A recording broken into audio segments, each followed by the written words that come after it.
Korea's vicious young dictator, exploding with confidence tonight. His government's news anchor uses new, very aggressive language to project Kim Jong-un's threat. Kim Jong-un said we now have the clear capacity to directly and realistically attack American bastards who continue to attempt to invade the Pacific. Kim's just tested 2 medium-range ballistic missiles. One failed, but weapons monitors call the other one a partial success because the missile flew 250 miles and even briefly entered space. Saying that he can realistically attack Americans and not just the U.S. in general, that's a new level of threatening language from Kim, right? Yes. The potential for provocation and provocative language is enhanced by Kim by the fact that now he has the technology that goes to match the language. When Kim perfects the so-called Musadon missiles he just tested, experts say he'll be able to strike the Aleutian Islands in Alaska or U.S. military units on Guam. A U.S. intelligence official tells CNN tonight Kim's aggressive language, his celebration of this missile launch, underscores his regime's aspiration to be recognized as a nuclear power. Analysts say Kim also wants to fend off the threat he perceives from his principal enemies, who've just wrapped up a massive military exercise on his doorstep. He wants to deter America from even threatening to intervene. He wants to deter South Korea at the same time, obviously. And to do that, he wants to be able to say, I can attack American bases, kill Americans in their beds. Kim's also believed to be toughening up against the U.S., possibly to extort concessions. Any real provocation where he fires one missile off that's with a real warhead does some damage, he'll be decimated. Pyongyang will become essentially a bowl of glass, and I think he knows that. Still, there are tens of thousands of Americans in Kim's line of fire. More than 28,000 American troops are deployed in South Korea. Analysts worry tonight that if Kim tries to provoke South Korea with artillery fire, maybe a commando raid, that a mishap, a miscalculation from Kim's forces could harm those Americans, then we could be in for a dangerous escalation.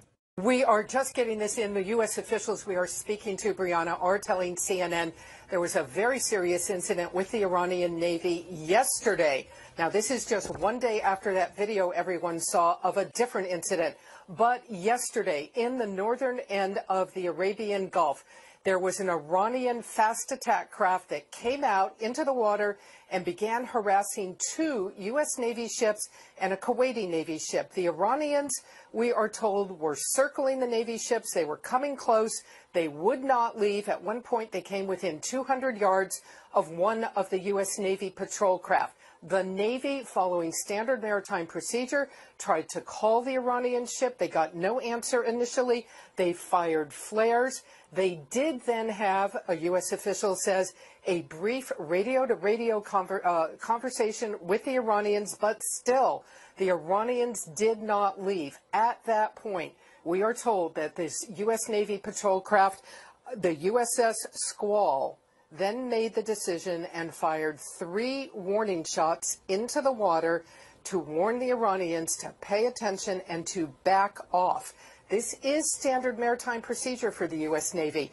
It rarely happens. It has happened in the past, but this is standard procedure when a U.S. Navy ship feels threatened and that threat does not back off.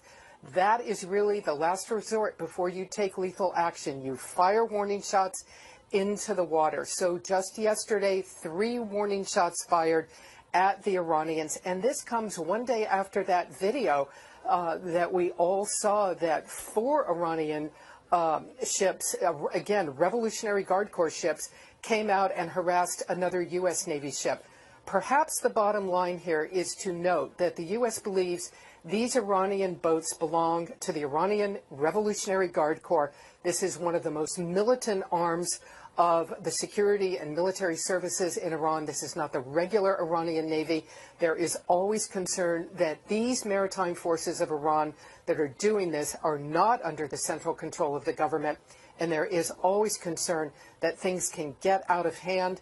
The U.S. Navy yesterday taking the action to fire warning shots at the Iranians and tell them to back off. Hey, Amra, those propaganda photos out of North Korea really are remarkable because they reveal a side of the North Korean leader Kim Jong-un we don't normally see, as he was celebrating with his scientists, projecting so much confidence that he feels he has finally perfected this missile technology capable of delivering a nuclear warhead to his enemies, including the United States. rising from the waters off the eastern Korean peninsula, an ominous new threat from North Korea. The successful test firing of submarine-launched ballistic missile Hukbuk-song, meaning Polaris, the North Star. A weapon North Korean leader Kim Jong-un says puts the U.S. and its allies within striking range of a nuclear attack.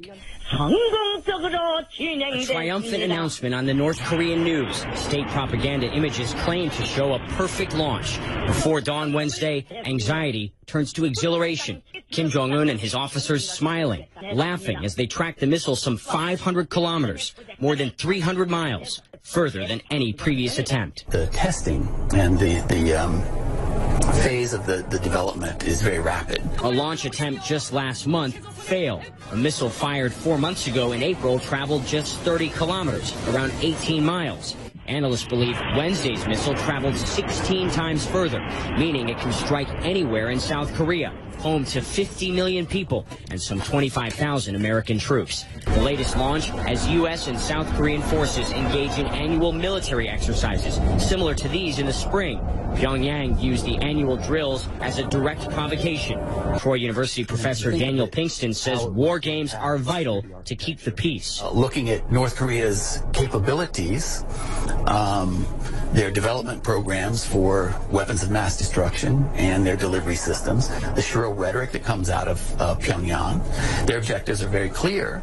North Korean weapons development continues at a breakneck pace, despite nearly universal condemnation and unprecedented international sanctions. They will allocate resources from other areas and devote it to the missile and nuclear programs. Kim Jong-un called Wednesday's before dawn launch the greatest success and victory.